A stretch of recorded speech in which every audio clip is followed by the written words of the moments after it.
What's up, guys? Welcome back to another episode here of the BlockHash Podcast, number one resource for all that is happening across the emerging tech space. Be sure to like, comment, and subscribe wherever you listen to or watch the show. Today, I'm joined by another fantastic guest, Jerry Lopez, CEO and founder of PhilSocial. Jerry, welcome to the show, man. How you doing today? Oh, man, thank you so much for having me. Extremely grateful and excited to be here. Yeah, excited to have you. We're going to have a great discussion today. Excited to learn more about PhilSocial and everything you guys are working on. Before we jump in, would love to learn a little bit more about yourself and give a little bit of background context for the audience out there. Tell us a bit about yourself and how you got into the Web3 space. What was like an initial inspiration for you? Why did you want to be a part of this crazy, wild industry?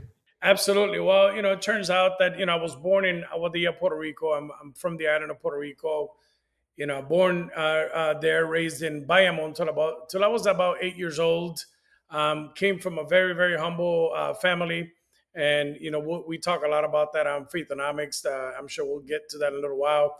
But, we moved to Chicago, early on. And by the time I was 13 years old, that, crossroad of life hits you. And, that's when I decided, you know what, I need to do something different, from where poverty meets innovation. And I'm just going to go ahead and do something different with my life. And I started doing and inventing things that I thought made sense back then. By the time I was 15 years old, I had invented a tattoo machine. By the time I was 19 years old, that I had saved enough money to become a general contractor and a builder. Fast forward, the age of 25, I had became a self-made millionaire as the youngest general contractor in the state of Illinois, and went from being in poverty to being out of poverty at a young age. Finished school, got my master's in ministry, and then by the time I was 30, I had my doctorate in psychology.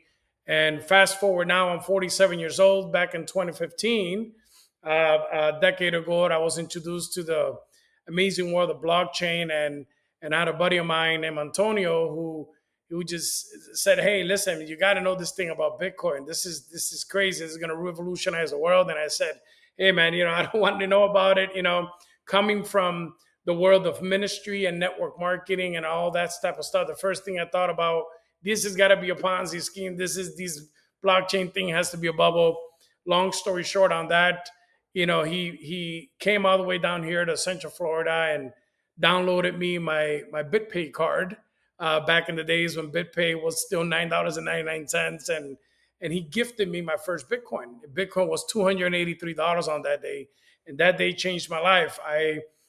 45 days later, he calls me back up and says, "Hey, Jerry, did you look at that wallet that I made you with BitPay?" And long story short, man, it was almost $1,000, and I'm like, "What are you doing depositing these coins in here?" And sure enough, he's like, "No, man, it's the same one. It's still the same Bitcoin." That process took a couple of hours. And fast forward, here I am at a Wells Fargo ATM machine putting out a couple of $100, and there were still some Bitcoin there left. And I said, "Man, this is going to be crazy. This is going to revolutionize the world." And that's how I got involved. That's a little bit, on a 3-minute spiel, my journey until I got involved in blockchain. Nice, man. That's quite a background. And what eventually also led to Philcoin and PhilSocial in particular? I see the Figma back there on the TV. Tell us a bit about it. So it turns out that given that I've been in ministry most of my life, I'm also a pastor, and I've always been inspired by trying to change the way people give and try to understand how giving could be different. And I just got inspired by the genesis of blockchain. A lot of people don't know this, but it turns out that Bitcoin in its inception, it was given away to create transaction history. And people will actually game and earn Bitcoin to create blogs and to create transaction history. And I said, man, what if I can create a crypto for good movement and go to the genesis of Bitcoin that has been lost, not for bad reasons, but for innovative reasons, right? A lot of institutions and everyone believe in blockchain and Bitcoin, and they start investing heavily. But the genesis of it was what stood out to me, which was that giving component where Bitcoin was given away. And I said, you know what? What if I can create a philanthropy movement on the blockchain, call it Philanthropy Coin, and start my own philanthropy movement, just like you would do to do peer-to-peer giving. And that was in 2018. So by 2020, I had first launched into 2021 what people called PhilCoin. But there was a gap. There was like, man, when I realized that I was just one in like 30,000 cryptocurrencies, and I said, well, this is just one in a bunch, right? There has to be something missing. And that's when social media came to my heart. And I said, man, I got to go back to history and kind of understand where social media will play a role in this. So when I went back to history on social media, I realized three, extremely important things. And the first thing that I realized was that social media is a $250 billion a year industry, and only 3 to 6% actually goes to content creators and influencers. That alarmed me. I'm like, wow, this is crazy. The second thing that I realized was that zero went to the average user. Like the mom and pops that are spending 2-3 hours a day on social media, they get nothing. They don't get anything for their time. And then the third thing that I realized, it's that it's been 7 major parent companies that have had their hand on the innovation of social media, and no one has tried to do something different. And I said, that's it. I'm going to grab the philanthropy coin, PhilCoin, and I'm going to make it the utility of a social media platform where it does the same things as all other social media platforms like Facebook, Instagram, X, TikTok. And I am going to reward every single user on the blockchain for being social for their time. And that's how kind of like the two worlds came together. And that's how this whole thing today of PhilSocial with the utility token inside PhilCoin became the first crypto for good movement, 10 years later, because I've been around already for 10 years. But, now in January 25th of 2025, PhilSocial was born.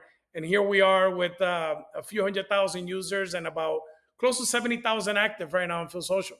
No, that's awesome. I think social media has been broken for a long time because of this very issue. And it's been very difficult for a lot of creators and influencers. And like you talk about the average moms and pops and that are on the platforms that, unless you're the cream of the crop, like you're not getting really paid anything. It's one thing to kind of break out and then you make $10. Like, what is that going to do for you? So it's like, there's no like real pipeline there. And then at the same time, there isn't like a philanthropic part of those social platforms either. Like there's some like you can do a little charity here and there, but it's not like fundamentally built into the platform. So I think what you're doing with PhilSocial is actually very innovative and being able to combine these two things. Is that the actual UI and UX up there on the screen? Yeah. Actually, if you can see, this is kind of exclusive because I've never done this before. It turns out that I'm here in the office, but this is like the entire build, right? We have AI come in. We have a lot of, as you can tell, these are all the developers working around the clock. We have a lot of cool things, but I'll tell you something that's even cooler. Guess what? Content violation. We are very big on creating family-based content. No explicit content, no pornography, no OnlyFans, no violence. This is a family-based social platform where users can actually even allow their kids to be social and also earn PhilCoin while they're doing it.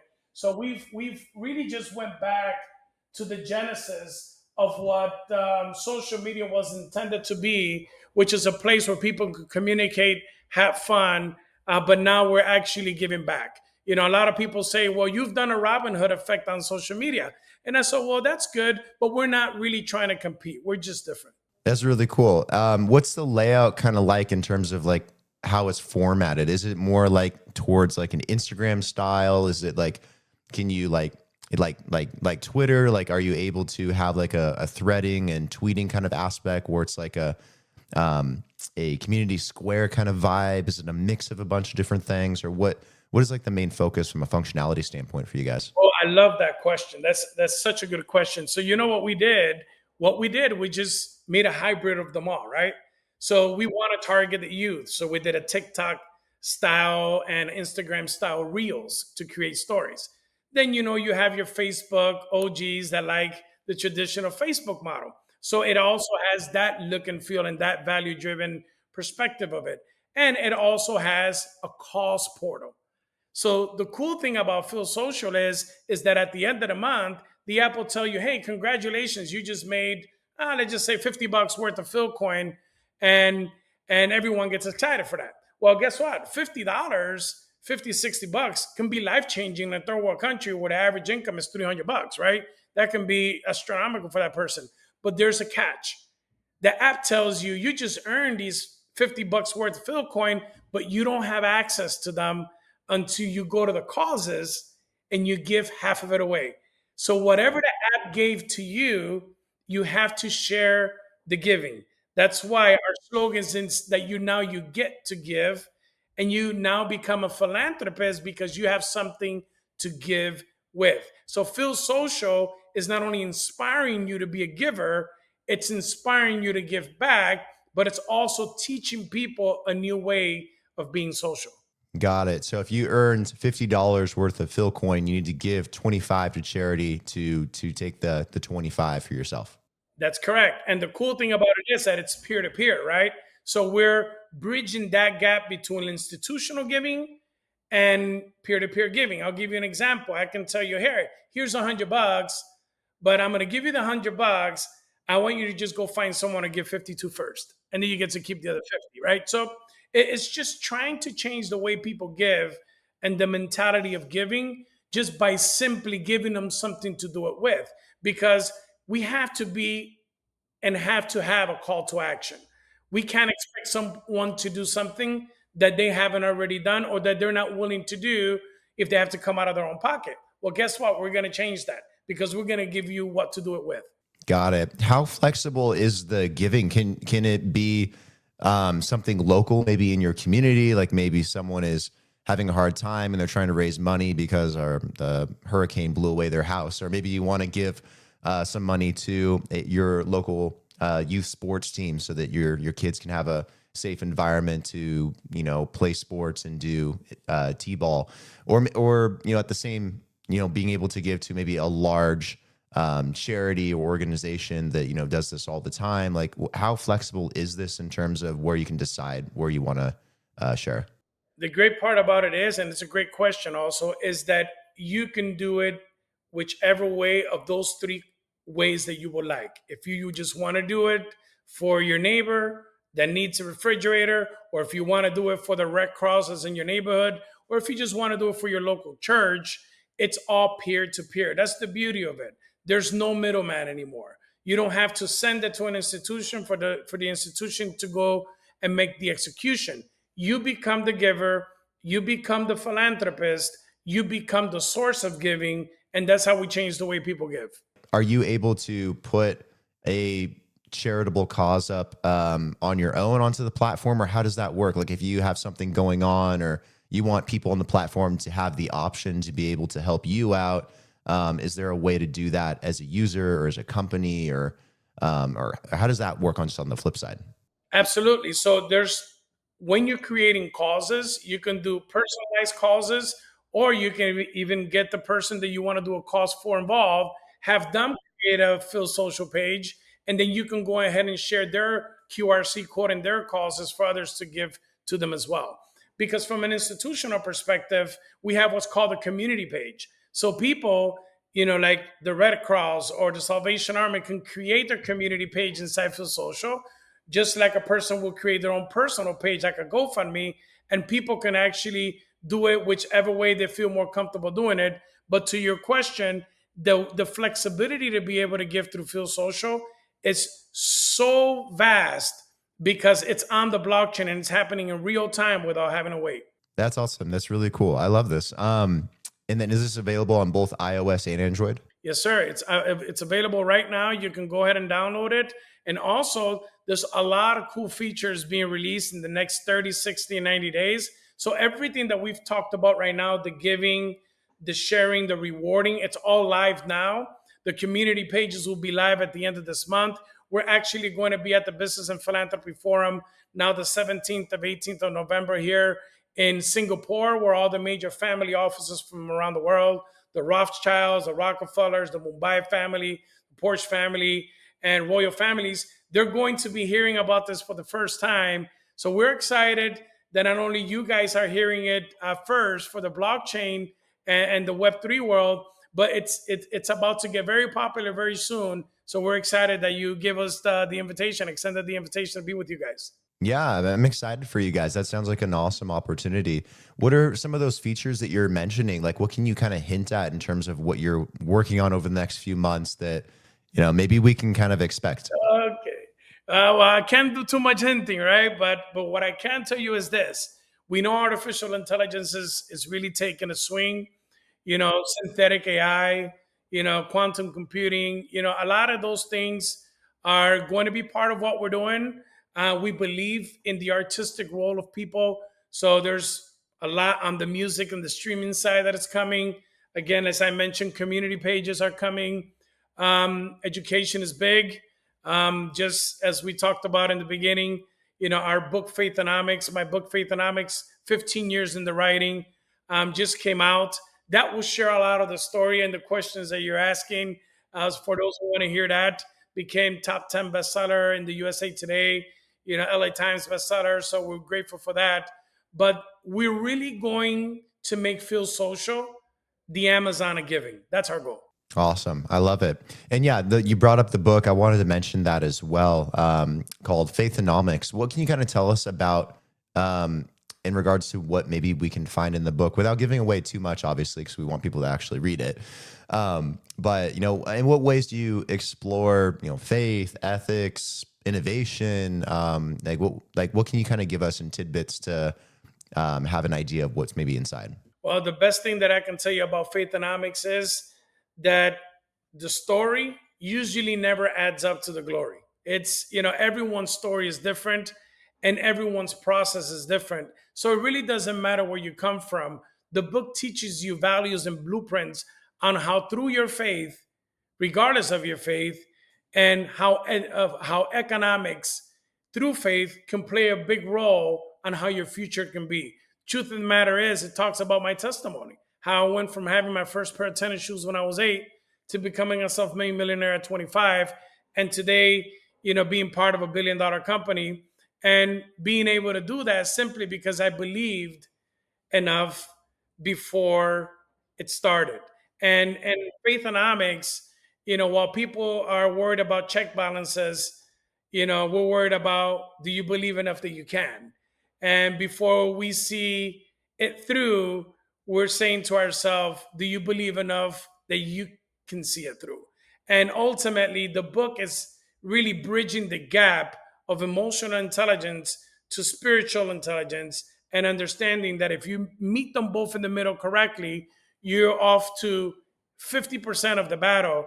The other rest is execution. Awesome. Awesome. Let me ask you this. I think philanthropy is something that more people should get into and spend more time, being involved in. I think it's something that's really important for society, that really helps foster really strong communities and really makes life better for everyone. And I think it's just something good for people to be involved in if you want to see that kind of stuff really flourish.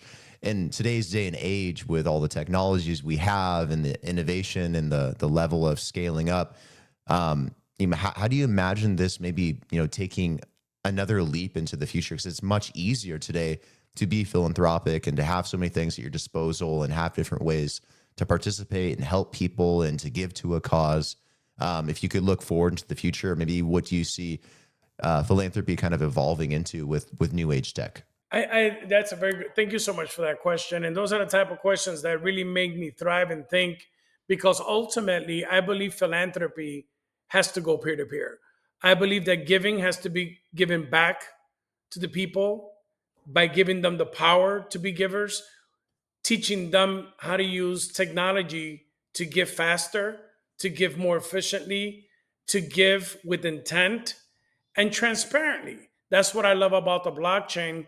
And when we bridge that gap between Web 2 to Web 3 and understood that the largest movement in history has been social media, even still to today, AI will not be AI if it didn't have social media. Why? Because social media has been the number one driver of information. So if you can capitalize on information, but make people the value drivers of information, and teaching them that the most valuable player is the people themselves, their time, their engagement, that's how philanthropy could be the most powerful infrastructure of the future, given that today is a $1 trillion a year industry and people are not paying attention to how valuable people are. And what we're trying to do is what we're trying to change that. We're trying to educate people on understanding that there is no application without their engagement. There is no growth in AI without the implementation of human knowledge so AI can grow. At the end of the day, philanthropically speaking, we want to be the pace setters on teaching people that they're the most valuable player in any innovation, and we're going to do that. And then what is the long-term goal for PhilSocial? Do you want it to remain as this app that you guys are building and continue building out the functionality there? Do you see it expanding into other areas as a much larger platform at some point? Do you want to do more IRL stuff? Like, what is the ultimate evolution of PhilSocial? The ultimate evolution of PhilSocial is to be the biggest peer-to-peer philanthropy ecosystem that has exchange education, marketplace, music streaming, and liveliness, and AI in the world. We just want to be the Amazon of giving.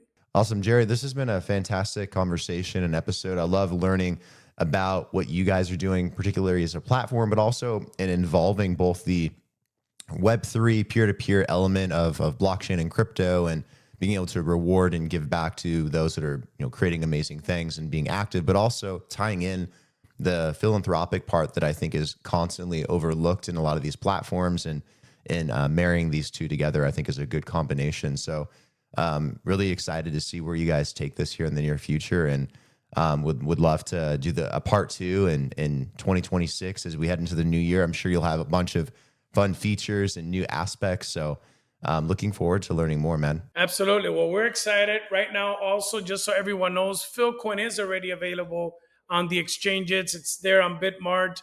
It's on MEXC. We got some big surprises coming the end of the year for some tier 1 exchanges. We can't talk much about that, but it is available. You can Google it, go to CoinMarketCap. And, my encouragement to everyone is, support projects with real value. There's over 30,000 cryptocurrencies out there, but there's not too many that have a real value and a real utility. And PhilCoin is one of them, tied with PhilSocial. And we're going to change the way people give. And we're just excited to be part of it. So thank you for the invitation. Of course. Pleasure's all mine. Would love to do this again here in the near future. So keep me up to date on everything that's happening, and good luck in Singapore as well. And keep me updated. Thank you so much for your time. I appreciate you guys.